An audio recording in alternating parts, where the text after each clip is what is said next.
Hi friends, it's Valerie. Welcome back to this week's What's for Dinner. If you are new here, I would love if you would hit that subscribe button and join my YouTube family. Today's video, I've got 3 inspirational meals for you, and I hope that you enjoy them as much as we did. If you could leave a like or a comment down below, I'd really appreciate it. It really does help my channel. So let's just get started. This first meal is a spaghetti sauce and Alfredo sauce layered pasta bake. I'm starting off with 1 pound of ground beef in my large skillet over medium-high heat. I'm just kind of breaking that up a little bit here with my meat chopping tool just so it becomes more flat. I'm going to let that kind of get a nice little crust so it can brown nice and good and get some good flavor for this pasta. And as it browns, I will break it up some more.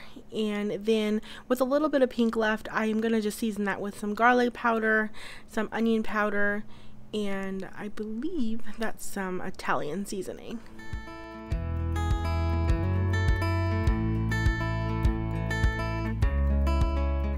Then go ahead and turn your heat down to let this simmer. Mine was still hot, so I'm adding in a jar of pasta sauce here. It's a 24-ounce jar. I'm using the roasted garlic and Parmesan, and it was splattering because of how hot my pan still was. And I'm just going to go ahead and mix that with the meat and let it simmer. And now I've just set that aside, and to another pot I've brought some salted water to a boil, and I've added in 1 pound of penne. You can use whatever pasta you choose, but that is the one I like. And I'm taking a jar of Alfredo sauce, and I'm just going to go ahead and add that in there. You of course could make homemade sauce. I just had this, and it was a quick, easy dinner to throw together. So yeah, just easy. And then I'm going to take some of this Parmesan Romano Asiago blend, and you could just use Parmesan, whatever you have, like an Italian style cheese blend. And then I stirred it together and saw that I could use a little more cheese, so I just put some Parmesan in there. And I'm sprinkling some cracked black pepper on that, and just gave it a good stir again. And greased my bottom of my pan with a little bit of, or my 9x13 baking dish with some olive oil. And now I'm just going to go ahead and pour in that red sauce, meat sauce mixture on the bottom, and just spread it out to a nice even layer.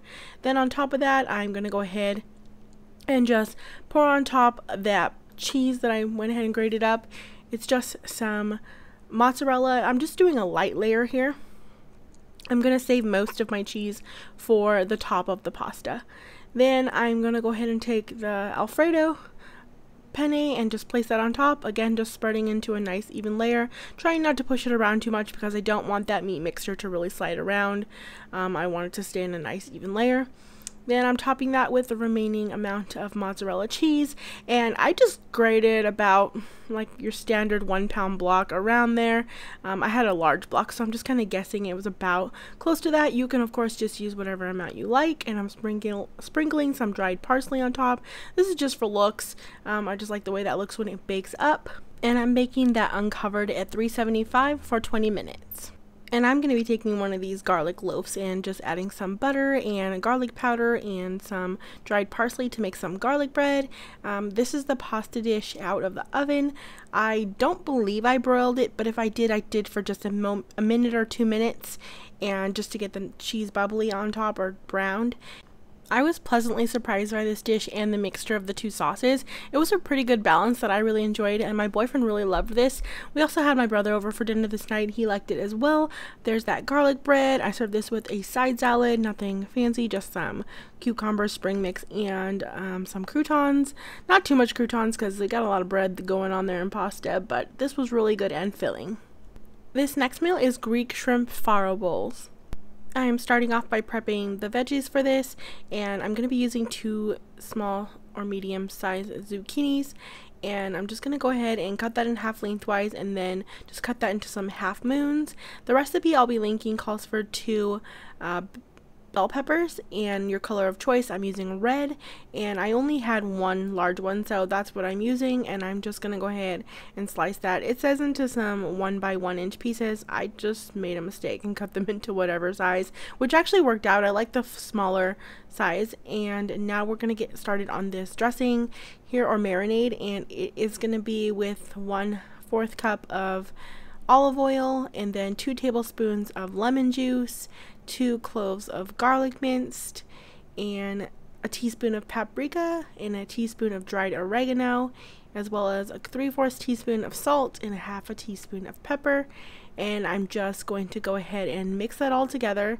And here I've got my pound of shrimp that has been cleaned, and I am dividing that mixture between the shrimp and the vegetables, and just do that as best you can. And then you're going to go ahead and just toss the vegetables with this marinade.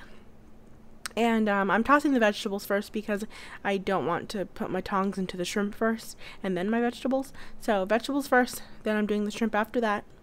And you're just going to go ahead and let this marinate for like 10 minutes. I maybe did 15 or so minutes. I just kind of let them sit while I was working on these other items.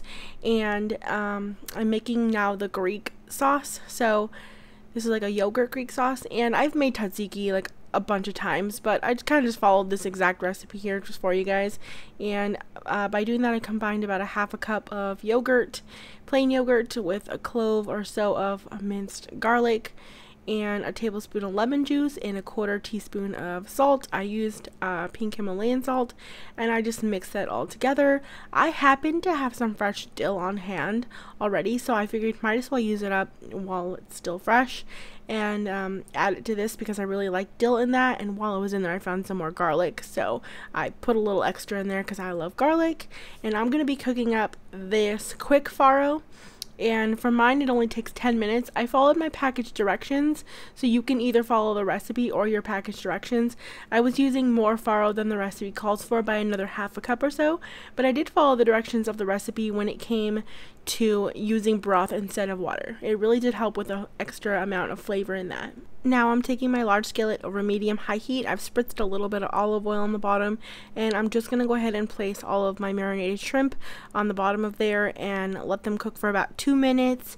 And then I'm going to go ahead and flip those all over, and I'm using tongs, and let them cook for an additional 2 minutes or so. Of course, this is going to depend on how big your shrimps are. And then once they were done, just take them out of the pan and set them aside. And then to the same skillet, I'm just going to go ahead and add in those marinated vegetables, and I'm just going to go ahead and lightly toss those. You're going to let those cook for about 8 minutes or so, depending how soft you want them. And I just stirred them occasionally. Here is the farro all done. And I'm going to be serving this like half grain, half arugula bowls. So I put like my farro on one side, and then a big old amount of arugula. You can use a spring mix, whatever you like. And I'm just putting some of those vegetables on top, as well as shrimps. And I thought, since this is Greek inspired, I wanted to take some feta cheese I had and give that all a good sprinkling. The arugula, all of it. It was a nice addition. And then go ahead and put your yogurt sauce however you like it.